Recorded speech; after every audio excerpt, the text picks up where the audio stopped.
Greece से तनातनी के बीच तुर्की के सैकड़ों सैनिकों ने जोरदार अभ्यास किया। राजधानी अंकारा में हुई इस मिलिट्री ड्रिल में घातक हथियारों के साथ तुर्की के 800 से ज्यादा सैनिकों ने अपनी ताकत दिखाई और उन्होंने बता दिया कि अगर ग्रीस से जंग हुई तो वो दुश्मन को तबाह कर देंगे।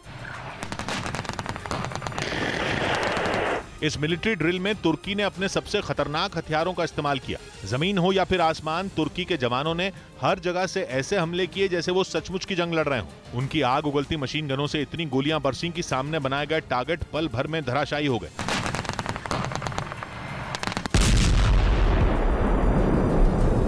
तुर्की ने इस मिलिट्री ड्रिल में टैंक और तोपों से भी जंग का अभ्यास किया। उसकी सेना ने तोप से गोले दागकर दुश्मन के ठिकानों को ध्वस्त कर दिया। इसके साथ ही अभ्यास के दौरान तुर्की के जवानों ने लॉन्चर से एक के बाद एक कई रॉकेट दागे। जहां ये रॉकेट गिरे वहां जमीन पर आग का बवंडर जैसा उठता दिखाई दिया। लेकिन तुर्की की सेना के जवान यहीं नहीं रुके, उन्होंने आसमान में भी अपनी ताकत दिखाई। इसके लिए तुर्की ने अपने सबसे आधुनिक और बेहद घातक लड़ाकू हेलीकॉप्टर T-129 A-TAC को मिलिट्री ड्रिल में उतार दिया, जिसके बाद एक या दो नहीं बल्कि कई लड़ाकू हेलीकॉप्टरों ने वहां मिसाइलें बरसा दी। T-129 A-TAC हेलीकॉप्टरों की गिनती दुनिया के बेहतरीन लड़ाकू हेलीकॉप्टरों में की जाती है। ये इतनी तेजी से हमला करते हैं कि दुश्मन को संभलने का वक्त तक नहीं मिलता। इनसे बरसाई गई मिसाइलें बेहद सटीक निशाना साधती हैं और पलक झपकते ही टारगेट को खत्म कर देती हैं। तुर्की की वायुसेना में पहली बार 2014 में इन लड़ाकू हेलीकॉप्टरों को शामिल किया गया था।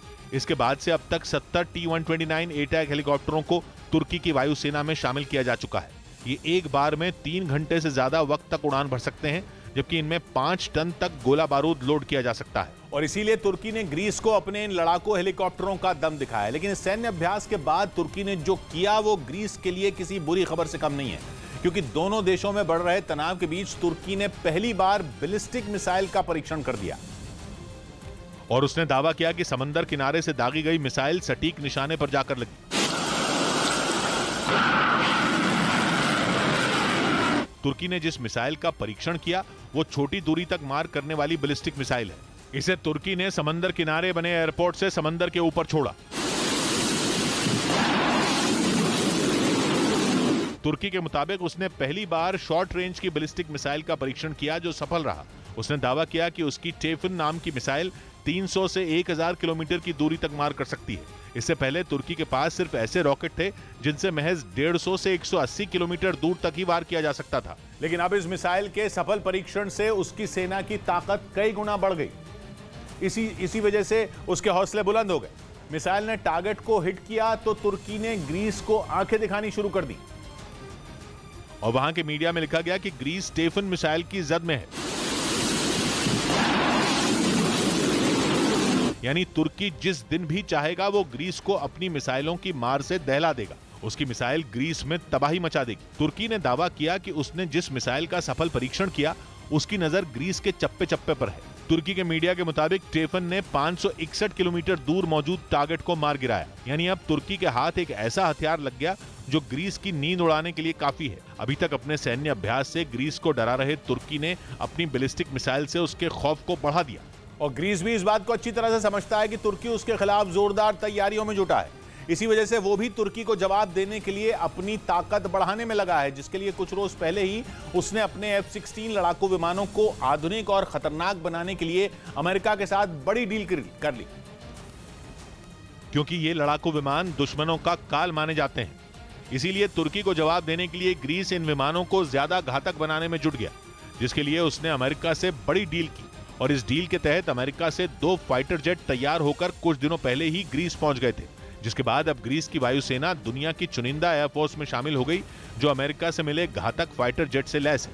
क्योंकि अमेरिका ने F-16 का वाइपर वर्जन बहुत कम देशों को मुहैया करवाया है। ग्रीस ने दावा किया कि उसने इन विमानों को अपग्रेड करने के लिए अमेरिका के साथ $150 करोड़ मतलब भारतीय रुपयों में करीब 11,800 करोड़ की डील की है, जिसके तहत उसे अभी 81 एडवांस्ड F-16 फाइटर जेट और मिलेंगे, जिसके बाद उसकी वायुसेना की ताकत इतनी बढ़ जाएगी कि वो किसी भी हमले का आसानी से जवाब दे पाएगी। ऐसे में तुर्की को ग्रीस पर कोई भी मिलिट्री एक्शन लेने से पहले कई बार सोचना होगा। क्योंकि ग्रीस को जो F-16 लड़ाकू विमान अपग्रेड होकर मिलने वाले हैं, उनकी गिनती दुनिया के बेहद आधुनिक लड़ाकू विमानों में होती है। इनमें बेहद घातक बम और हवा से जमीन पर और हवा से हवा में मार करने वाली मिसाइलों को लोड किया जा सकता है, जो इन्हें और भी खूंखार बना देता है।